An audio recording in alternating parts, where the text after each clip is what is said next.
10 Laws, Exodus 20. In light of that, let's ask ourselves, how does God judge us? What are the things that God is concerned about? Turn to Exodus 20, and we are going to see God's law. The Bible teaches that God is holy. Because of His holiness, God has given us in the Old Testament what is called His law. There are 613 laws in all.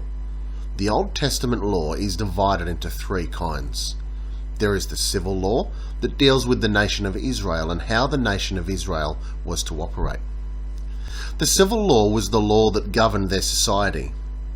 The second category is the ceremonial laws, the laws that talked about the ceremonies that the Jewish people were to go through in offering animals and different sacrifices, different consecrations and offerings to God.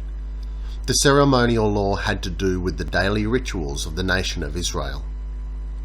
Then there were the moral laws.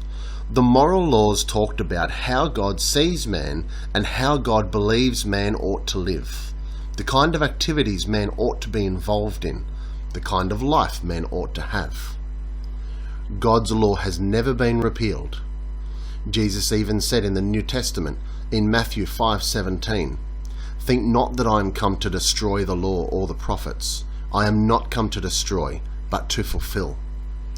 The law is still in effect. It has never been stopped or stamped out.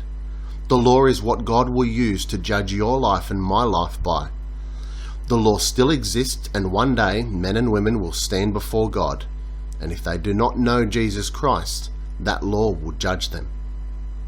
Now God has broken down those 613 laws into 10 specific ones that are very important, and those are the ones we are going to look at. These are called the 10 Commandments and are found in Exodus chapter 20.